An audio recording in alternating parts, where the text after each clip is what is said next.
Muito bem, muito bem. Então, conforme nós havíamos combinado, às 8h30 do dia 7 de junho, damos prosseguimento à nossa sequência de aulas sobre planejamento familiar.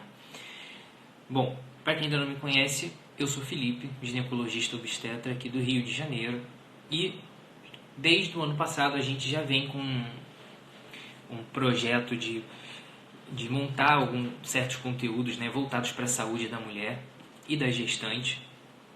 E do começo do ano para cá, a gente começou a abordar essa questão da sexualidade, da fertilidade feminina, né? Nós começamos falando sobre fertilidade natural e de lá para cá a gente estendeu esses conceitos que a gente trabalhou na live de fertilidade natural e aplicamos isso para a possibilidade de aprendizado dos métodos naturais, né? E a gente está abordando cada vez mais essa perspectiva de mudança, né, sobre os métodos tradicionais contraceptivos que a gente já conhece, em geral envolvendo hormônios, e tentando oferecer uma nova perspectiva de visão sobre o planejamento familiar, abordando não só uma questão de risco ou não de engravidar, mas muito mais do que isso, uma questão de saúde da mulher de uma maneira integral, né? Pensando em qualidade de vida, pensando em qualidade das relações humanas, em tudo que o uso ou não do método contraceptivo pode interferir, de um determinado método contraceptivo pode interferir ou não na vida da mulher, né? Positivamente ou de maneira negativa, né? Nós já falamos recentemente sobre o DIU e hoje nós vamos falar especificamente sobre um outro método contraceptivo também muito usado. Mas antes da gente falar propriamente sobre esse método, é importante, primeira coisa, lembrar que nós temos o nosso canal no Telegram, em que vocês têm acesso às lives que eu já citei aqui no começo, sobre fertilidade, sobre fertilidade natural, uma introdução aos métodos contraceptivos, né, com abordagem também para os métodos naturais, e mais recentemente a nossa aula foi sobre o DIU. Nessa aula sobre o DIU a gente falou sobre alguns aspectos, abordou algumas dúvidas de vocês, e a gente voltou na semana seguinte também falando sobre as dúvidas que vocês tinham em relação ao DIU, e a gente tem sempre colocado essas lives, o áudio delas vai diretamente para o Telegram, né? Na mesma semana vocês já têm acesso a esse conteúdo nas lives, através dos áudios. A live sobre planejamento familiar, de introdução especificamente, está no nosso Instagram TV, tá? Então você pode acompanhar lá também. Existem alguns conceitos importantes que a gente já abordou e que a gente vai continuar usando hoje para a maioria dos métodos contraceptivos. Toda vez que a gente for abordar esse tema de planejamento familiar, a gente vai abordar esses conceitos. Se você tiver perdido alguma coisa, volta lá no nosso canal no Telegram, volta no Instagram TV e pega esse conteúdo aí, tá bom? Na dúvida, pergunta aqui também, que a gente, dentro das possibilidades, a gente vai conseguindo responder, beleza? Hoje nós vamos falar sobre um outro tipo específico de anticoncepcional, mas, para começar, eu gostaria de trazer para vocês, não uma chuva de conceitos de uma vez, mas eu gostaria de trazer para vocês, diferente do que eu tenho feito das últimas vezes, eu trago para vocês uma pergunta. Você está diante de uma situação. Na verdade, é uma situação que eu quero que você pare e pense na resposta, na atitude que você tomaria. Você tem um caminho para atravessar, para chegar do outro lado, no qual você pode usar duas pontes diferentes. Primeira ponte, uma ponte mais curta, mais rápida, mais fácil de passar, mas que tem um risco de cair. E essa ponte está a 1.000 metros de altura do chão, tá? Primeira ponte, rápida, curta, mas com risco de cair a 1.000 metros de altura.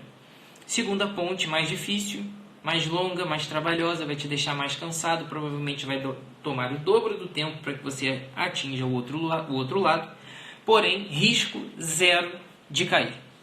Qual caminho você escolheria seguir para chegar ao outro lado? Essa pergunta, a resposta para essa pergunta, você vai guardar na sua cabeça e nós vamos respondê-la mais tarde, tá bom? Então, guardem essa pergunta porque ela vai orientar o nosso pensamento de hoje, tá? Beleza. Então, dado esse pequeno questionamento, vamos ao assunto propriamente da nossa live de hoje, já que vamos falar sobre pílula.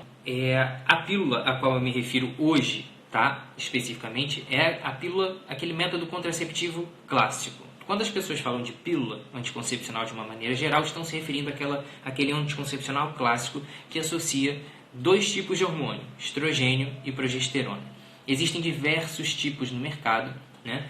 Sob os mais diversos nomes. Os mais comuns vocês já provavelmente estão habituados a ouvir. É o Iaz, o Yasmin, o Elani, Tamisa, Yumi, Diane, enfim, Selene, tem vários tipos, né?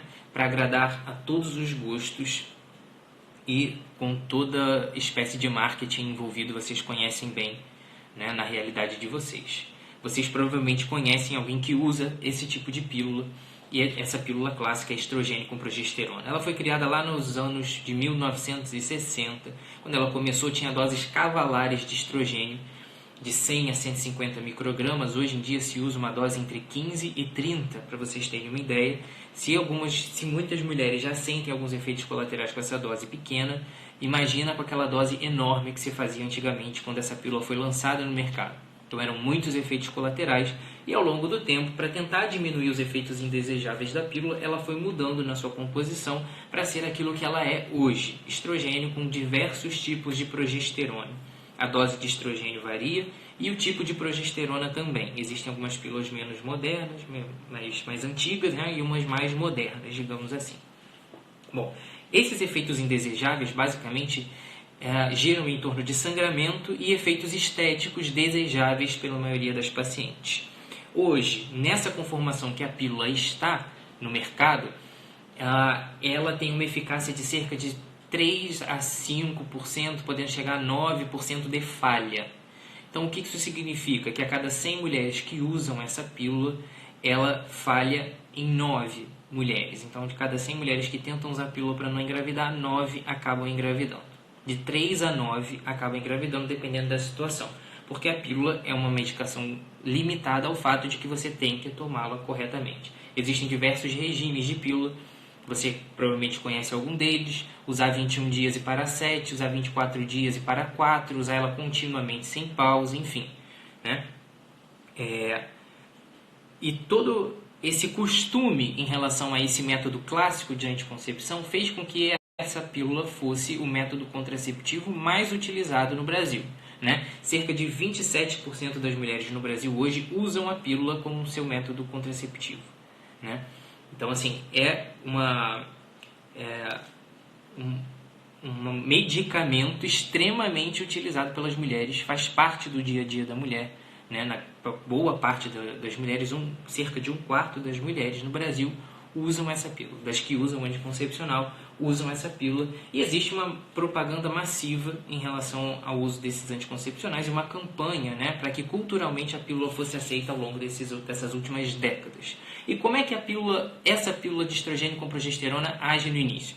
Aqui é aquela parte que eu te disse que a gente vai resgatar alguns conceitos das últimas lives em que você vai precisar. Se você não começou a seguir a gente agora, talvez você se sinta um pouquinho perdido aí no meio desses comentários, desses conceitos todos, mas para a gente entender melhor como é que a pílula funciona, a gente precisa entender um pouquinho do ciclo menstrual, né, da mulher.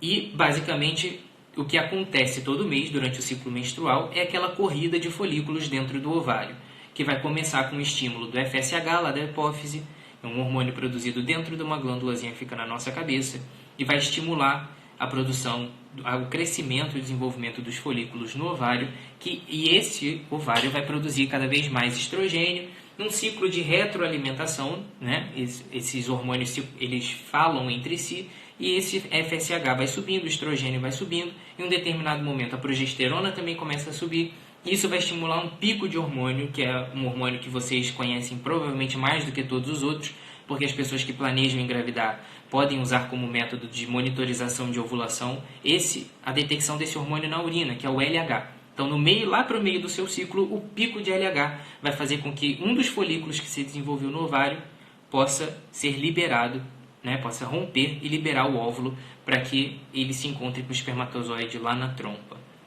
A gente já usou essa figurinha clássica do nosso útero, né? Os ovários ficam aqui do lado de fora, liberam o óvulo, e o óvulo vai se encontrar com o espermatozoide aqui na trompa, para ocorrer a fecundação, e aí depois ele se direciona aqui para dentro para se fixar no endométrio, nosso bom e velho útero. Então, basicamente, esse é o mecanismo, né? Uma corrida de folículos para que um consiga se sobressair e virar um óvulo maduro e possibilitar a fecundação.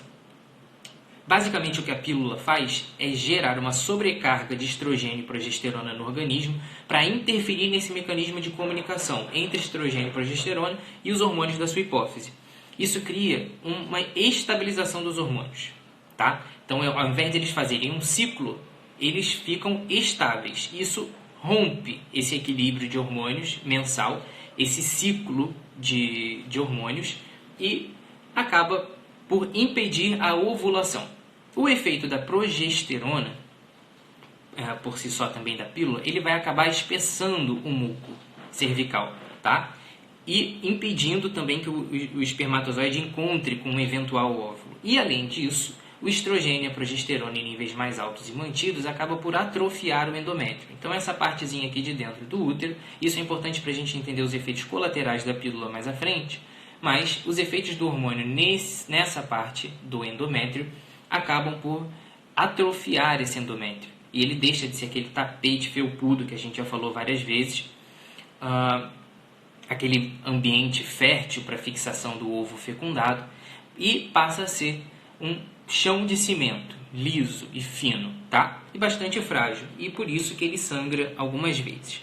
Então, basicamente, a pílula atua de todas essas formas, mas basicamente essa pílula, o principal mecanismo dela é impedir a ovulação, porque rompe essa cadeia de hormônios que vai estimulando os folículos a se desenvolver, tá?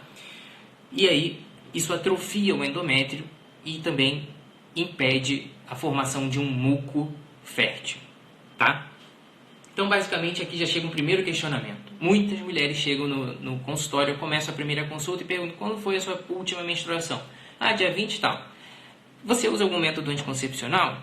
Uso Yasmin. Mas aí então você não menstrua? Não, eu menstruo. No dia 20 eu menstruei, fiz a pausa, menstruei. Então, se você acha que você menstruou, você achou errado. Porque, na verdade, o sangramento da pílula não é um sangramento menstrual, né? O sangramento da pílula funciona basicamente por privação de hormônio. Você usa doses altas de hormônio durante vários dias do seu ciclo e estimula minimamente aquele endométrio a ficar estável ali naquele nível hormonal. Quando você para de tomar pílula, esse nível hormonal despenca e despenca junto ao seu endométrio, e é por isso que você sangra. Por que isso precisa acontecer? Na verdade, isso não precisa acontecer, mas essa foi a maneira que as indústrias farmacêuticas tiveram de primeiro criar uma simpatia da mulher, né, com as pílulas, porque na verdade a menstruação é um hábito da mulher e obviamente é um evento fisiológico ao qual ela está acostumada e adaptada, e isso faz parte da construção desse ciclo que é emocional, que é comportamental da mulher. E não menstruar sempre foi muito antipático às mulheres, uma situação muito antipática às mulheres, né? Muitas mulheres adoram não menstruar, mas também a boa parte das mulheres não se sente bem em não ver esse sangramento todo mês. Para tentar convencer essas mulheres de que elas continuam menstruando com a pílula, eles inventaram esse regime de pausa em que você sangra durante aquele período, e muitas mulheres até hoje acham que estão menstruando normalmente, que isso não faz mal, que a pílula é isso, aquilo, e que eu estou menstruando com a pílula normalmente. Na verdade, isso não acontece, isso é um sangramento programado e até com outro objetivo, porque quando você usa a pílula direto, sem pausa, em algum momento você corre risco de ter sangramentos imprevisíveis. Isso se torna bastante chato, porque o sangramento menstrual ele é previsível, vai vir sempre naquele período do mês, por mais que exista alguma irregularidade menstrual, ele é de certa forma previsível para a maioria das mulheres. Quando você usa o anticoncepcional por longo prazo, em algum momento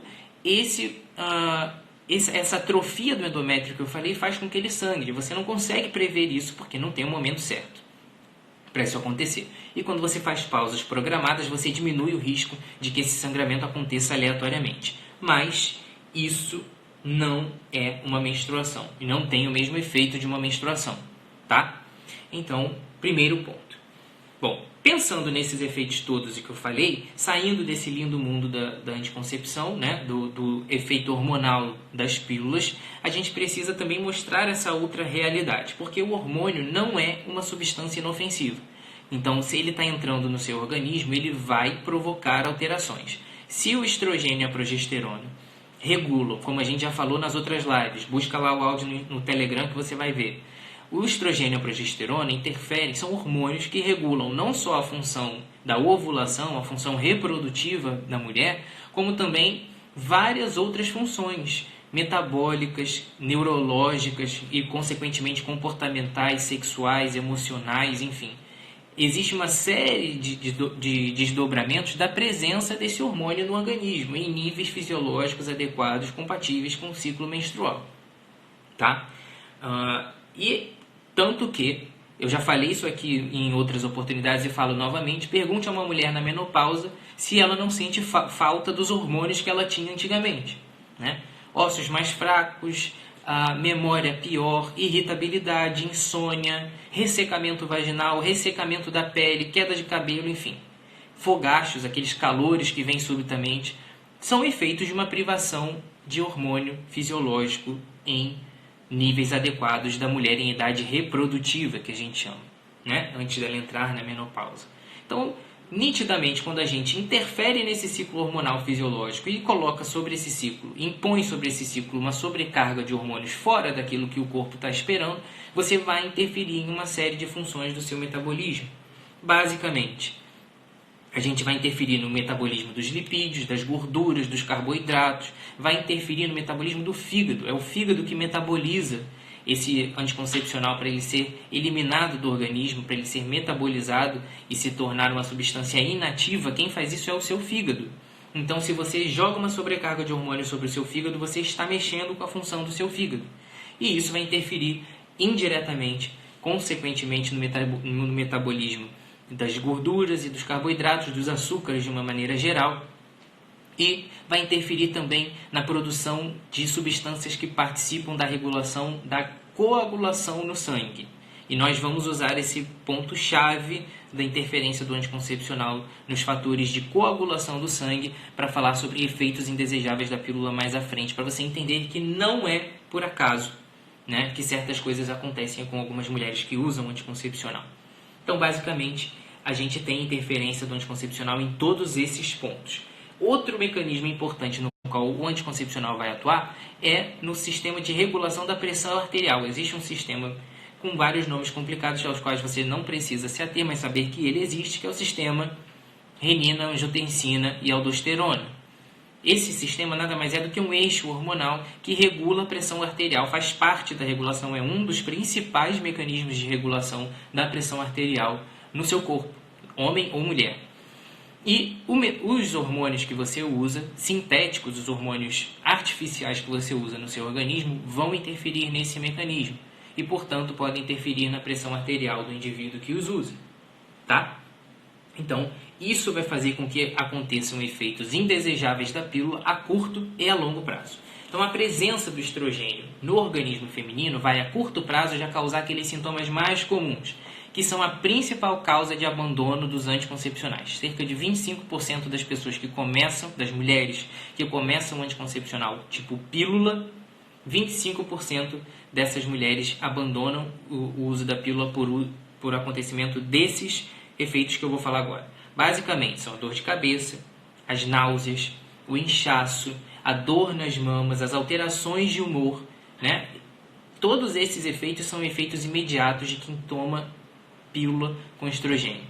Em maior ou menor grau, algumas mulheres acabam tendo uma vulnerabilidade ao estrogênio da pílula, tá? Então, você provavelmente conhece alguém que teve isso ou você já passou por isso, né? Outro efeito indesejável também de algumas pílulas é a acne. E a acne, a oleosidade da pele, né, as espinhas, elas estão relacionadas com o tipo de progesterona da pílula. Por quê? Isso é um grande dilema. O componente de progesterona da pílula é o que varia de uma pílula para outra, basicamente. E alguns tipos de progesterona, os mais antigos, eles fazem efeito semelhante ao da testosterona em alguns receptores do organismo. E a testosterona dá oleosidade na pele. E então, os anticoncepcionais mais antigos dão aumento de oleosidade na pele e aumentam as espinhas. para tentar melhorar isso, a indústria farmacêutica lançou anticoncepcionais com progesteronas que inibem efeito da testosterona. Isso deixa a pele da mulher ótima, cabelo ótimo, maravilha, beleza, etc e tal. Só que aí depois a paciente volta no consultório dizendo que perdeu a libido, perdeu o desejo sexual. Então isso acaba sendo um grande dilema que essas mulheres vêm vivendo. E aí a gente chega nessa situação absurda de indicação de anticoncepcionais por questões meramente estéticas, né? Todo mundo esquece do dermatologista e começa a tomar uma sobrecarga de hormônio para melhorar a espinha e melhorar o cabelo. Enfim, nós vamos chegar a falar disso mais à frente.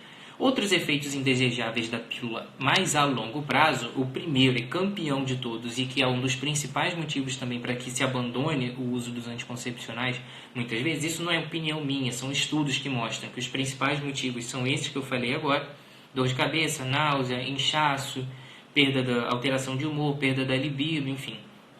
E junto com ele vem um outro campeão de queixas no consultório, que é o sangramento imprevisível. Até 50% das mulheres experimentam no primeiro ano de uso da pílula sangramento imprevisível. Quando se termina esse primeiro ano de uso, 10% das mulheres continuam com esse sangramento, que não é pouca coisa, né? E acaba sendo um incômodo muito grande, porque uma coisa é você saber que a sua menstruação está vindo, outra coisa é um belo dia você estar no trabalho e perceber que sangrou e nem sentiu, e isso causa muitas vezes, obviamente, um desconforto muito grande na mulher. Tá? Tem que andar sempre com absorvente, isso é muito ruim e é prejudicial, inclusive, para a flora vaginal. Tá? Então, esse primeiro efeito do sangramento imprevisível é, de fato, um dos grandes problemas que as mulheres enfrentam quando estão começando a usar o anticoncepcional, e ele, de fato, existe para grande parte das mulheres. Não é um dado irrelevante, são 50% das mulheres. Tá? Outra coisa que pode acontecer é alteração no humor. A alteração no humor não é algo que está muito bem estabelecido nos estudos científicos que foram feitos em relação ao tema, se há uma relação muito clara e evidente da alteração do humor com o uso do preservativo. A verdade é que na prática do consultório a gente percebe muito isso. Mas os estudos são conflitantes, alguns estudos mostram que não tem relação de uso de contraceptivo com depressão ou doenças do tipo, mas um grande estudo que foi realizado com mais de 1 milhão de mulheres, eu já citei esse estudo aqui em outras lives que eu falei, com mais de 1 milhão de mulheres na Noruega, mostrou que as mulheres que usaram anticoncepcional, especialmente as de idade mais jovem, tinham maior chance de apresentar quadros depressivos ao longo da vida. Tá? Então, se a gente está meio em cima do muro e não tem muita informação científica relevante para falar sobre isso, a gente tem algumas pistas que indicam que pode haver uma alteração de humor a longo prazo com o uso do anticoncepcional, principalmente para as mulheres mais jovens, que são as principais vítimas dessa cultura de uso rotineiro de anticoncepcional sem indicação, né? Ganho de peso. Aqui eu tenho uma péssima notícia para dar para você. Existem várias coisas pelas quais você pode vilanizar a pílula. Várias culpas que você pode atribuir para a pílula, mas nenhum estudo mostrou que existe ganho de peso efetivo com a pílula. A pílula pode ser responsável pelo seu ganho de peso se você, junto da pílula, comer pelo menos 3 vezes na semana um cheeseburger, uma pizza, tomar uma Coca-Colazinha, né? Porque tomar o anticoncepcional pode abrir o apetite, aí no final de semana eu como 2 hambúrgueres, de manhã 3 pães, depois bebo uma Coca-Cola, aí não tem jeito. A culpa não é do anticoncepcional. Então não use essa desculpa de que você está ganhando peso por causa da pílula.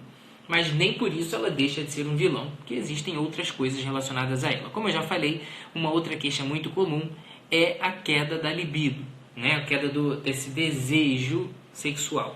O que acontece é que esse tema também é controverso, assim como a alteração de humor. Porque existem estudos que mostram que interfere, existem estudos que mostram que não interfere.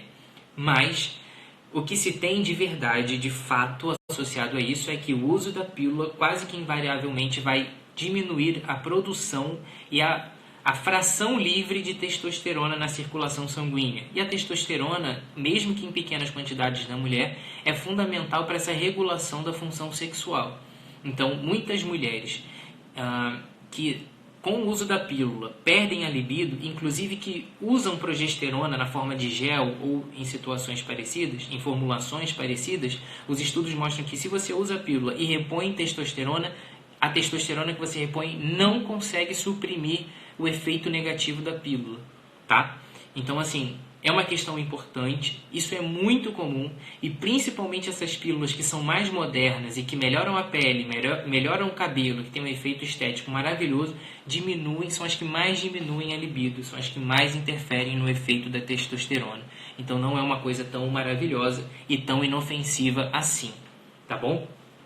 Mas uma outra questão muito importante que deve ser colocada, que eu já falei uma vez também numa live que a gente falou sobre perguntas e respostas, é que já perguntaram isso aqui inclusive, que pararam o anticoncepcional e não voltaram mais a menstruar.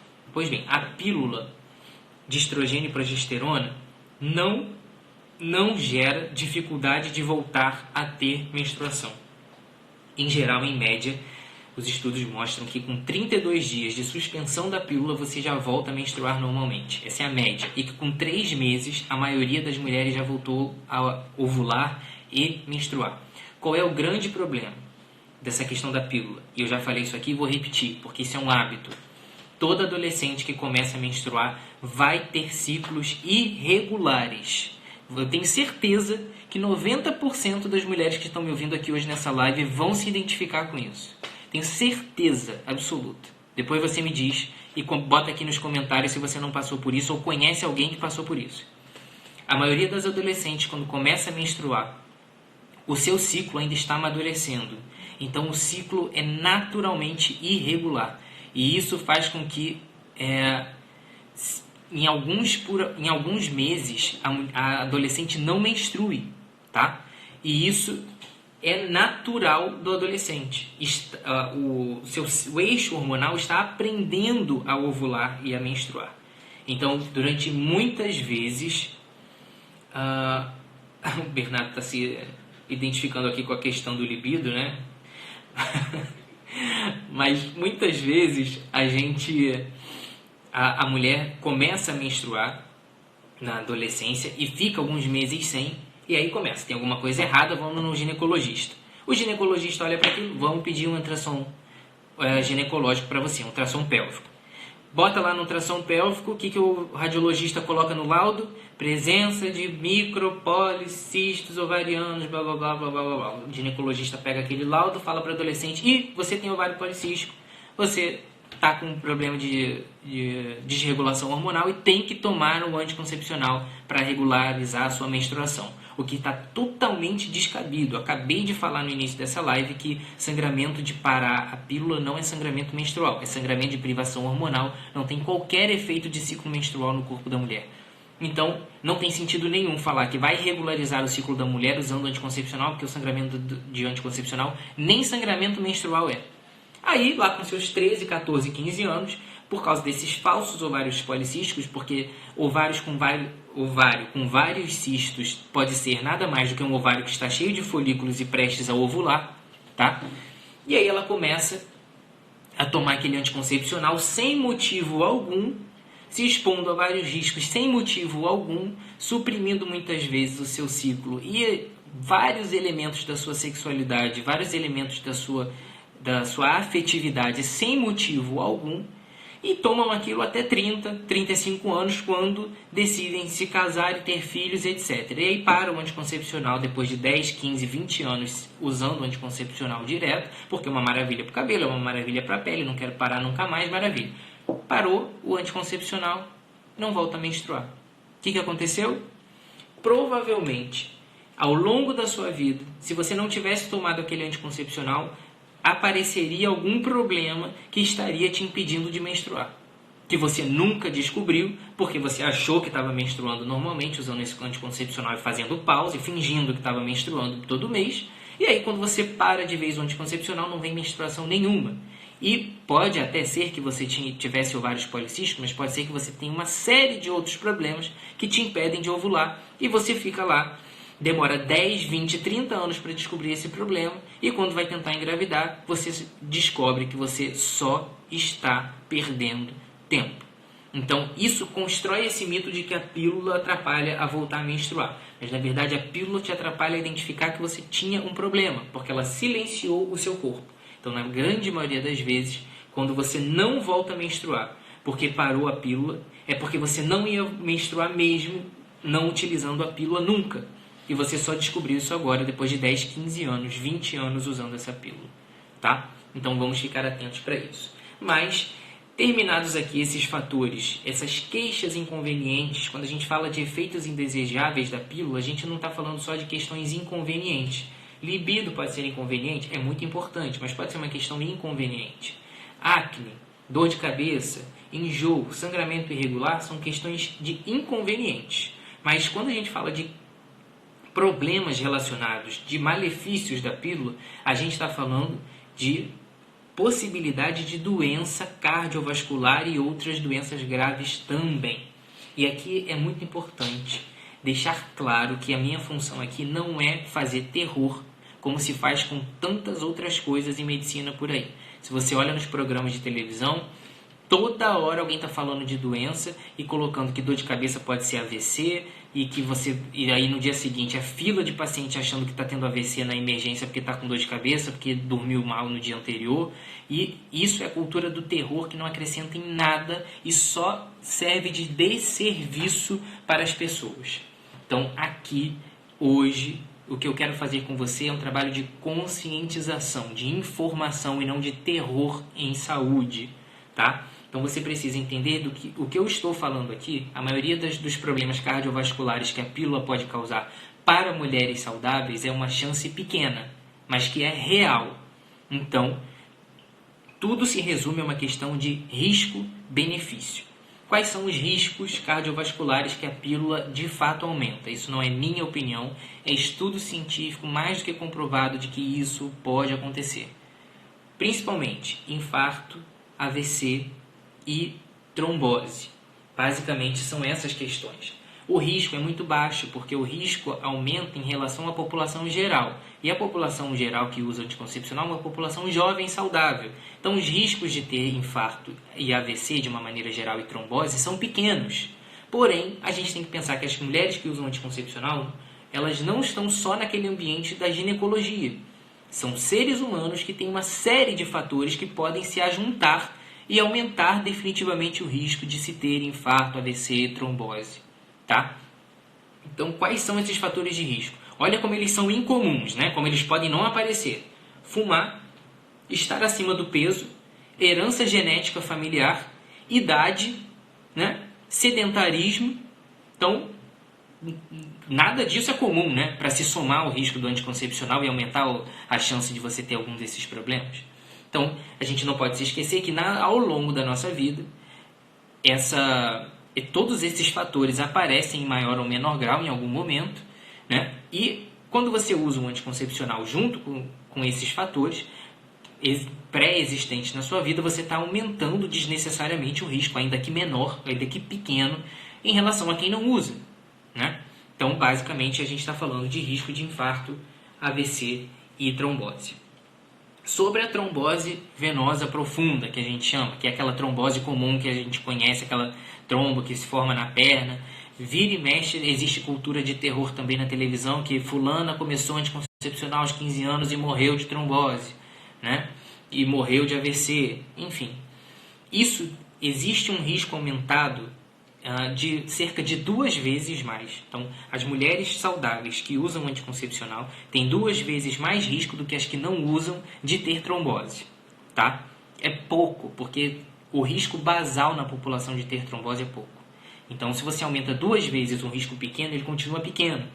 Mas, ainda mais se você compara com algumas situações, por exemplo, o parto, a situação da gestação e do pós-parto aumentam de 30 a 60 vezes o risco de você ter trombose, né? Ah, mas então o senhor está dizendo que usar anticoncepcional vale mais a pena para essa questão e as pessoas não estão super aterrorizadas com anticoncepcional, mas não estão aterrorizadas com gestação e pós-parto? É porque existe uma diferença simples entre isso, né? A gestação é uma coisa maravilhosa, linda, necessária, bonita, feliz, né? E o uso do anticoncepcional é o quê? Para melhorar o cabelo, para melhorar a pele. Às custas de aumentar o risco de ter doença cardiovascular em relação à população geral, né? Gestação, cabelo e espinha, né? Vamos pesar as duas coisas e dizer o que vale a pena nessa vida. Então, é muito mais do que simplesmente falar em matemática, mas falar em valores de vida, né? Então, basicamente, as mulheres que estão usando anticoncepcional e são saudáveis têm um baixo risco, mas um risco aumentado em relação às que não usam, de ter trombose sim. E aonde que está o grande problema? O risco é especialmente mais alto nas mulheres que têm a bendita da trombofilia, que são aquelas doenças, um grupo de doenças heterogêneo, mas que é um grupo que, em geral, vai causar o mesmo problema, que é a tendência a ter trombos no organismo. Quando você já tem esse gatilho da trombofilia e usa anticoncepcional com estrogênio ou progesterona, seja o que for, existe um risco muito grande de você ter trombose, infarto e AVC. Tá? Por isso que muitas meninas em idade nova começam a usar o anticoncepcional e tem esse problema de alguma trombose, um AVC, enfim, e acabam, às vezes, até morrendo por causa disso. E isso vira notícia no Fantástico e no jornal, enfim, de uma maneira geral, porque provavelmente existia já uma história de risco que o médico não investigou, existia uma história familiar de um monte de parente com trombose e o médico não investigou que aquela pessoa, aquela jovem poderia ter trombose também. Tá? Quando a gente fala de risco de câncer associado ao uso do anticoncepcional, não existe de fato uma unanimidade nos estudos sobre aumento do risco de câncer de mama. Existe essa polêmica, mas isso nunca foi muito bem comprovado. Tá? Então, assim, essa é uma questão ainda controversa e, obviamente, que tudo tem que ser pesado do risco-benefício, tá? Mas em relação ao câncer de mama, não existe nada muito bem definido. O que existe é para todas aquelas outras situações que eu te falei e que devem ser pesadas quando você vai tomar uma decisão. E é por isso que aqui eu retomo aquela questão, né? Por todos esses efeitos dos anticoncepcionais no organismo, desregulando o metabolismo dos lipídios, dos carboidratos, o mecanismo de regulação da pressão, aumentando o risco cardiovascular de uma maneira geral, é por isso que, de uma maneira geral, a Organização Mundial de Saúde e o Ministério da Saúde, enfim, as organizações internacionais de saúde, recomendam, né, categorizaram a recomendação de anticoncepcional para as mulheres em níveis 1 a 4. 1 pode ser usado, 4 jamais pode ser usado.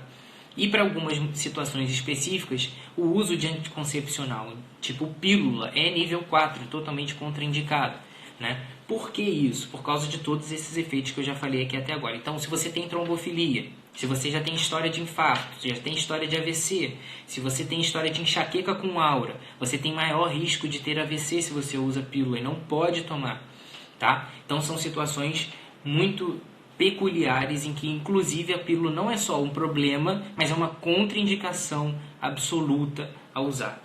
Tá? E existem outras situações em que ela não é totalmente contraindicada, mas ela está, de certa forma, indicada com ressalvas.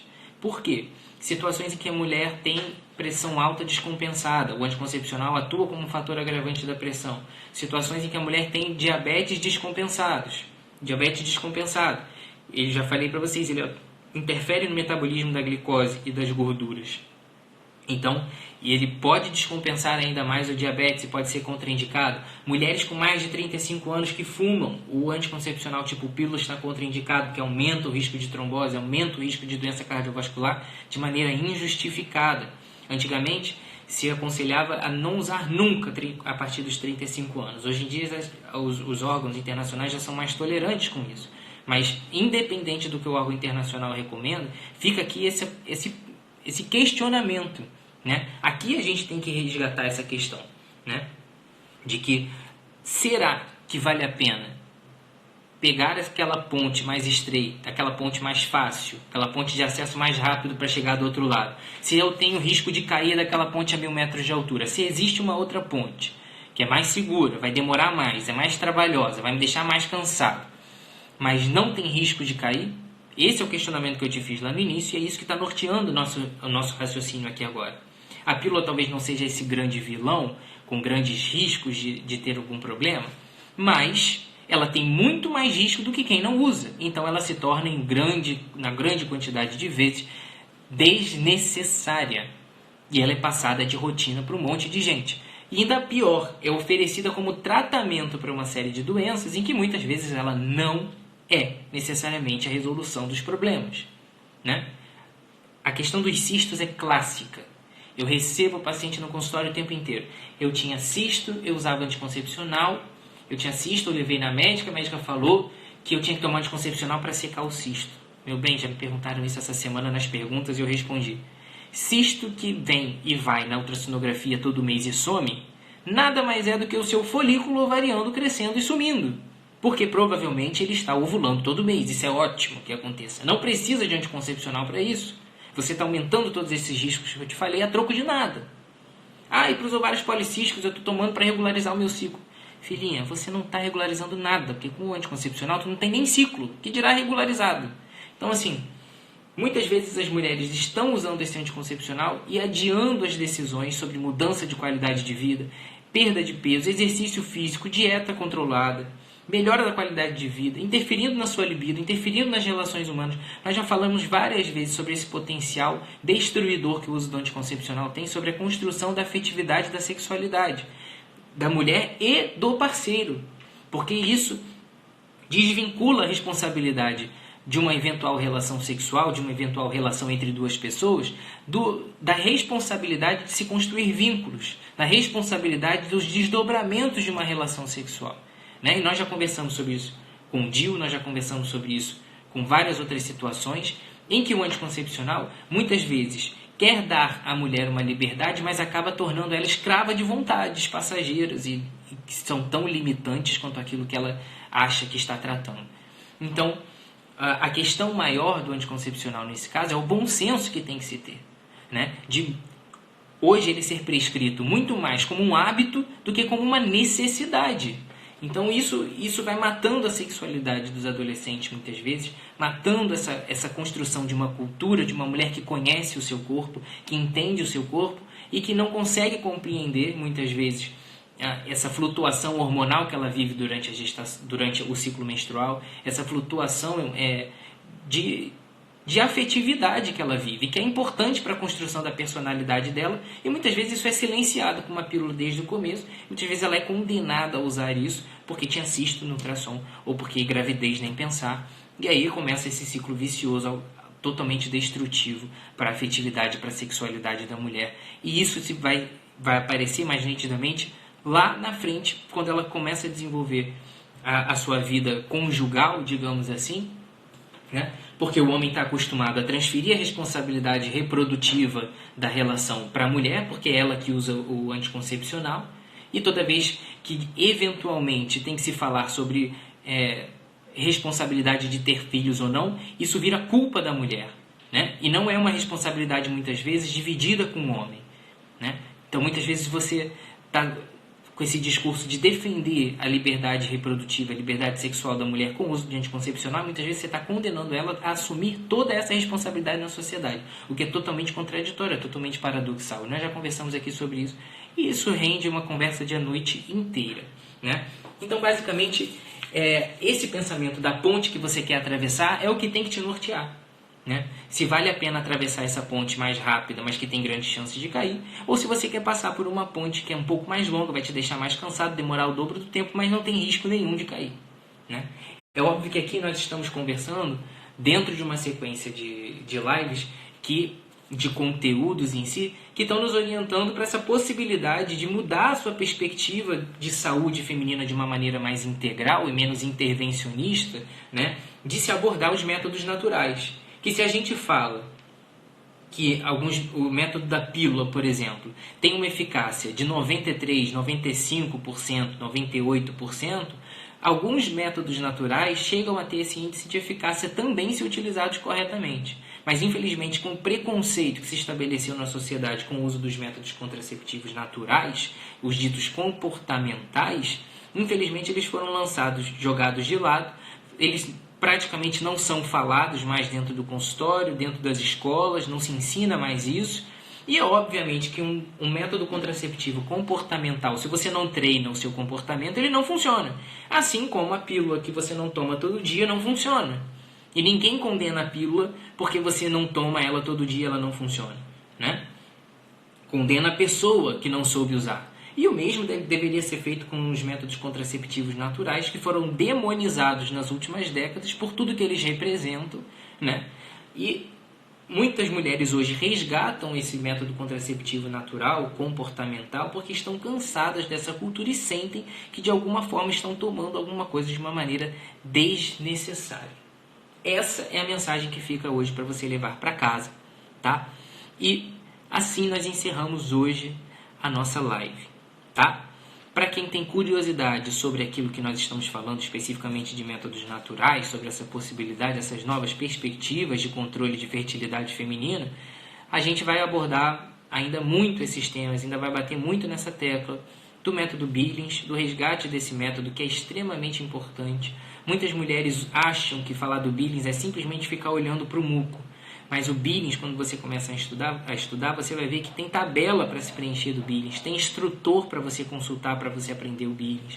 E você não começa a usar o Billings de uma hora para outra, tá? Existe outro método também que eu já citei aqui, que é o método de temperatura basal, que já foi aperfeiçoado, inclusive com aplicativos de celular, que tem algoritmos que vão te ajudar a perceber o seu ciclo, tá? E vão te ajudar a tanto programar o dia fértil para você ter relação, quanto perceber os dias férteis para que você possa eventualmente evitar uma gestação.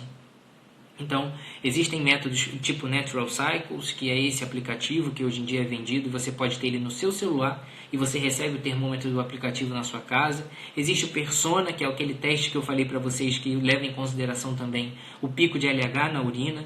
Uma infinidade de testes, cheios de ciência por trás e não de achismos, e não é simplesmente uma questão religiosa, uma questão de preconceito, uma questão antiquada, mas são métodos que já foram validados em estudos científicos, mas que são carregados de preconceito da sociedade hoje em dia e que têm índices de sucesso, quando usados adequadamente, com treinamento adequado, acima de 90%, o que não é pouca coisa, se você pensar que além disso tudo, você está optando por um estilo de vida mais saudável, né? Então, fica aqui essa nova perspectiva, esse pensamento dessas novas possibilidades, e eu me despeço de vocês relembrando e resgatando que o áudio dessa live, o áudio de todas as lives que a gente já fez, vão direto para o nosso canal do Telegram, tá? Então essa semana eles já estarão lá em breve. E lembrando da nossa campanha para que nós possamos atingir os 10 mil seguidores. Para começar a história, a gente quer 10 mil seguidores. Parece bobagem, parece difícil, mas nós já somos mais de 5 mil. Se cada um desses 5 mil chamar mais um, a gente chega a 10 mil seguidores amanhã. Então não é algo tão impossível assim. E isso facilita muito que eu coloque os vídeos das lives no Instagram TV. Tá? Então é muito mais fácil para mim colocar esse vídeo no Instagram TV quando a gente chega a 10 mil seguidores. Então rumo aos 10 mil, Rebeca já lançou aqui nos comentários. Passou na rua, viu uma mulher que você não conhece, dá bom dia e dá um papelzinho com meu @Dr. Felipe Duarte para ela seguir e fala assim, então doutor maravilhoso que vai mudar a sua vida, né?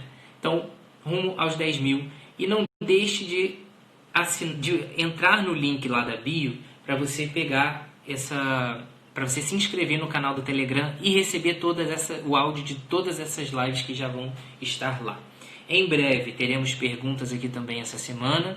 Fiquem atentos, essa semana não, que já é sexta-feira, né? Mas ao longo da próxima semana nós estaremos abrindo para perguntas também, tá? Então fiquem de olho. Obviamente o foco, as dúvidas dessa live, mas a galera pergunta também coisas que não tem relação, mas eu respondo também, porque é muito legal dividir essas coisas com vocês, né? Já tivemos várias polêmicas relacionadas, até inclusive tamanho de pinto, nós já falamos sobre isso também nas nossas perguntas, e em breve teremos mais semana que vem, tá? Então, essas dúvidas e muitas outras nós poderemos responder. Fiquem de olho, porque a gente vai abrir para perguntas também em breve. E último aviso, não menos importante, para as próximas lives nós teremos provavelmente uma boa surpresa para vocês, tá bom? Teremos inclusive aí uma perspectiva de participação especial. Não percam, que a gente vai fazer uma parada muito legal.